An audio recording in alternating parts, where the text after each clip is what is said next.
आउज़ुबिल्लाहिमिनश्शैतानिर्रजीम बिस्मिल्लाहिर्रहमानिर्रहीम अस्सलामु अलैकुम वरहमतुल्लाहि वबरकातुहू। पोल्ट्री से रिलेटेड चंद ज़रूरी गुजारिशात।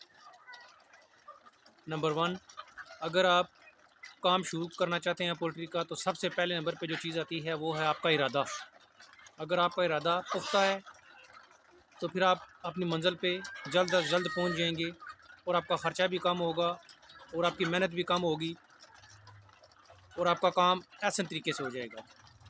लेकिन अगर आपका इरादा मजबूत नहीं है, पुख्ता नहीं है, तो फिर आप वही काम बहुत देर से, बहुत मुश्किल से और बहुत ख़र्चा करके करेंगे। तो ये बात, सबसे बुनियादी बात ये है कि आपका जो इरादा है वो पुख्ता होना चाहिए। दूसरे नंबर पे जो पोल्ट्री में चीज़ है वो है कि आप अपनी कैपेसिटी देखें। कैपेसिटी इंसान को देखनी चाहिए, उसकी कैपेसिटी कितनी है। अगर आपकी कैपेसिटी छोटे काम की है, घर में आप करना चाहते हैं तो फिर आप घर की छत के ऊपर काम करें। शहर में अगर काम कर रहे हैं तो, अगर गांव में रहते हैं तो फिर आपके पास खुली जगह होगी तो फिर आप बाहर खेतों में बड़े पैमाने पे भी काम कर सकते हैं। तीसरे नंबर पे जो चीज़ आती है वो है शेड की तैयारी। शेड की 1, 2, 3, 4 वीडियो पहले मैंने शेड की तैयारी के बारे में वीडियोस बनाई हैं, वो आप मेरी आईडी में जाके चेक कर सकते हैं डिटेल उसकी। उसके बाद जो चीज़ आती है वो है लेबर।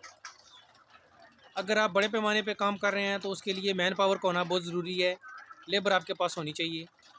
और अगर आप छोटे पैमाने पे काम कर रहे हैं जैसे घर की छत पे, तो फिर आप ख़ुद ये काम सर अंजाम दे सकते हैं या कोई भी आपके साथ जो हेल्प कराना चाहे करा सकता है। उसके बाद जो चीज़ आती है वो है खुराक और पानी। खुराक, पानी और उसके बर्तन जो हैं शेड में, ये उसके बाद चीज़ आती है। तो खुराक का बंदोबस्त आप करें। देसी, अगर आप इस तरह से सामने रखी हुई हैं, ये देसी मुर्गियाँ रखी हुई हैं, तो इनको हम देसी खुराक डालते हैं जो मैंने ख़ुद अपनी चक्की में तैयार की है। उसकी भी मैंने वीडियो अपनी आईडी में शामिल की हुई है, वो आप डिटेल जाके चेक कर सकते हैं मेरे यूट्यूब चैनल पे। उसके अलावा जो खुराक के बर्तन हैं वो भी आपको अच्छी क्वालिटी के लगाने चाहिए। चूज़ों की तादाद के मुताबिक, जितनी उनकी स्ट्रेंथ है उसके मुताबिक आप एडजस्ट कर लें। और पानी के बर्तन भी इसी तरह। खुले बर्तन में आपने व्यूअर्स ये ख्याल रखना है कि खुले बर्तन में आपने अपनी मुर्गियों को पानी नहीं देना, क्योंकि खुले बर्तन में पानी जो है वो मुर्गियाँ बहुत जल्दी गंदा कर देती हैं, गंदला हो जाता है पानी, जिससे इन्फेक्शन होती है और पानी में जर्म चले जाते हैं और मुर्गियों का बीमार होने का बहुत ज़्यादा ख़तरा होता है। तो खुले बर्तन में आपने पानी नहीं रखना। जो इनके रिकमेंडेड बर्तन हैं उनमें ही आपने इनको पानी डालना है जो पोल्ट्री में यूज़ होते हैं। तो बर्तन और पानी भी हो गया, खुराक भी होगी। उसके बाद जो प्रोसेस आता है वो है चूज़ों का। तो ये आप डिसाइड कर लें कि आपने कौन सी चूज़ें रखनी हैं, किस मकसद के लिए रखनी हैं। अगर तो आपने सिर्फ शौक़ करना है तो फिर लोग, मैं किसी के शौक़ को बुरा नहीं कहता, लोग असील भी रखते हैं, फैंसी भी रखते हैं, अपनी जगह पे उनकी एक मार्केट है।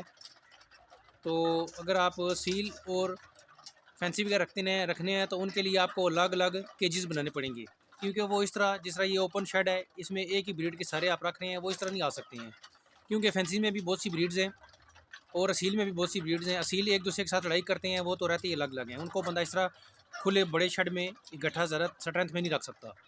और जो फैंसी हैं वो अलग अलग ब्रीड है उनकी, फिर वो क्रॉस ब्रीडिंग हो जाती है। तो आप एक ही इस तरह खुले शेड में फैंसी बर्ड जो हैं वो आप नहीं रख सकते। तो अगर आपने अंडे की पर्पज़ के लिए मुर्गियाँ रखनी हैं तो फिर आप रख सकते हैं इस तरह के खुले ओपन शेड में, या आपने अगर गोश्त के मकसद के लिए रखनी है तो फिर भी आप इस तरह के ओपन शेड में ज़्यादा तादाद में मुर्गियाँ रख सकते हैं। अलग अलग केजेस बनाने की आपको ज़रूरत नहीं है। तो ये चंद ज़रूरी गुज़ारिशात थी जो मैंने आपके साथ डिस्कस करनी थी, तो मैंने ज़रूरी समझा कि आपके साथ डिस्कस करूँ। तो इसी तरह की मालूमाती वीडियो देखने के लिए मेरा यूट्यूब चैनल सब्सक्राइब करें, वीडियो को लाइक और शेयर करें, ताकि मेरी आने वाली हर इन्फॉर्मेटिव वीडियो आप तक बआसानी पहुँच सके। अपना बहुत सा ख्याल रखें। अल्लाह हाफ़िज़।